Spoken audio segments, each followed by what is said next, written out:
Kita beralih ke informasi indikator perdagangan lainnya pemirsa, di mana nilai tukar rupiah cenderung melemah tipis di perdagangan Selasa dan masih mampu bertahan di level 16.200-an per dolar Amerika Serikat.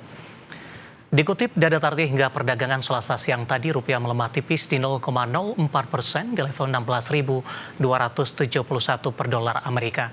Di mana sebelumnya nilai tukar rupiah sudah dibuka melemah tipis di 0,09% di level 16.280 per dolar Amerika Serikat. Sementara indeks dolar Amerika di Selasa pagi melemah tipis di 0,04% di 98,47 usai ditutup menguat di 0,35% di level 98,52 di perdagangan Senin. Sementara dari sisi eksternal, pasar keuangan menantikan rilis data inflasi Amerika Serikat di Juli 2025. Selain itu, pasar keuangan juga dipengaruhi kabar Presiden Amerika Donald Trump memutuskan untuk memperpanjang gencatan tarif dengan China selama 90 hari, namun tetap melanjutkan kebijakan proteksionis terhadap beberapa komoditas strategis, termasuk rencana pengenaan tarif 100% untuk impor semikonduktor. Kita akan update seperti apa pergerakan nilai tukar rupiah terhadap sejumlah mata uang utama berikut ini. Dapat Anda saksikan grafis di layar televisi Anda pemirsa. Pergerakan nilai tukar rupiah terhadap dolar Amerika Serikat di 16.285 rupiah, kemudian terhadap euro di 18.930 rupiah, pound sterling di level 21.901 rupiah, kemudian terhadap yen Jepang di level 109,83 rupiah.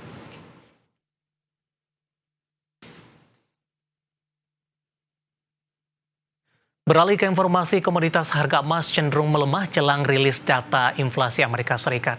Harga batu bara belum mampu dengan melakukan pelemahan di 3,3% dalam 6 hari beruntun. Mampu membangkit maksud kami. Sementara harga minyak mentah menguat setelah Amerika Serikat dan China sepakat memperpanjang jeda kenaikan tarif. Harga emas kembali melemah jelang rilis data inflasi Amerika Serikat yang dapat memberikan indikasi prospek suku bunga The Fed. Di sisi lain, klarifikasi Presiden Amerika Donald Trump mengenai tidak adanya tarif untuk emas belum mampu mendukung harga komoditas. Di Senin, harga emas dunia anjlok 1,60% di level 3.344,15 dolar Amerika per troy ounce. Penutupan ini menjadi yang terendah sejak 31 Juli 2025. Sementara di perdagangan Selasa pagi, harga emas dunia di pasar spot menguat 0,13% di 3.348,49 dolar Amerika per troy ounce. Harga batu bara terus mengalami penurunan dalam 6 hari terakhir, meskipun ada kabar positif dari China, dikutip dari xsocial.com. Harga domestik batu bara kokas di China stabil dalam rentang seminggu terakhir, meskipun pasokan mulai menunjukkan pengetatan. Sentimen pasar mengarah pada kehati-hatian karena adanya ketegangan antara produsen kokas dan baja.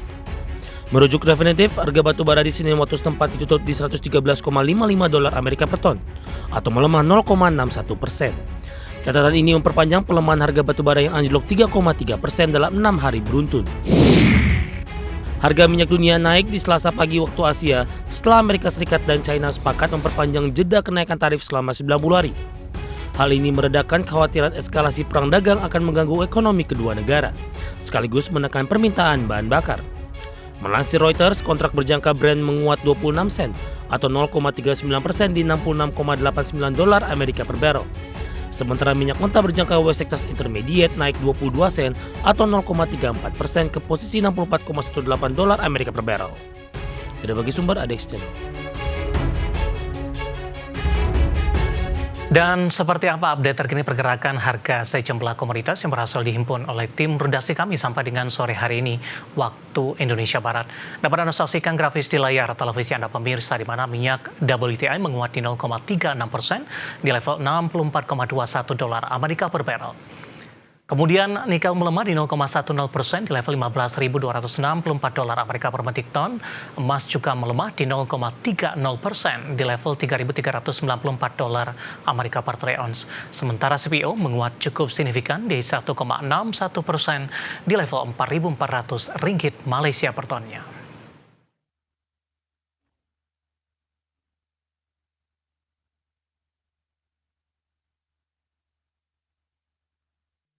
Dan selanjutnya mari kita coba simak beberapa sentimen yang berkembang di sepanjang perdagangan hari ini yang diproyeksikan akan mempengaruhi pergerakan harga saham gabungan, baik dari domestik maupun internasional. Dan informasinya apa saja? Mari kita simak rangkumannya berikut ini.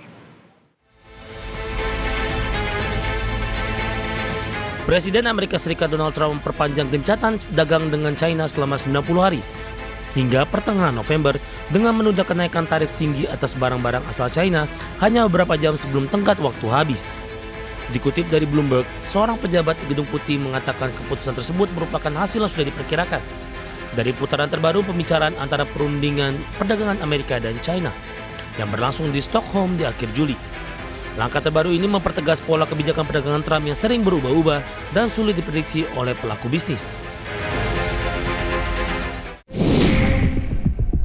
Bursa Wall Street kompak kebakaran di Senin waktu setempat karena para pelaku pasar bersiap menghadapi rilis data inflasi dan sebagian besar mengabaikan perkembangan positif terkait isu tarif. Konsensus pasar memperkirakan inflasi Juli akan mencatat kenaikan 0,2% secara bulanan dan 2,8% secara tahunan. Indeks Dow Jones Industrial Average turun 0,45% di 43.975,09. Indeks S&P 500 melemah 0,25% di 6.373,45. Sementara Nasdaq Composite terkoreksi 0,3% dan ditutup di 21.385,40.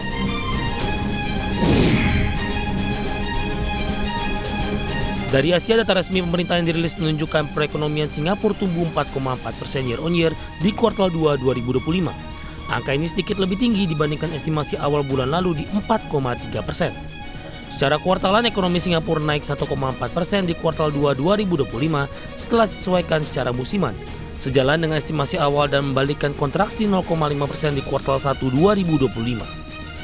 Singapura juga merevisi naik proyeksi pertumbuhan PDB 2025 jadi 1,5 hingga 2,5%, dari sebelumnya 0,0% hingga 2,0%. Dari dalam negeri, Gaikindo melaporkan penjualan mobil di Indonesia di Juli 2025 tercatat mencapai 60.552 unit, naik 4,8% dibandingkan bulan sebelumnya di 57.799 unit. Penjualan retail atau distribusi dari dealer ke konsumen naik 1,8% di 62.770 unit, lebih tinggi dibandingkan 61.687 unit di Juni 2025.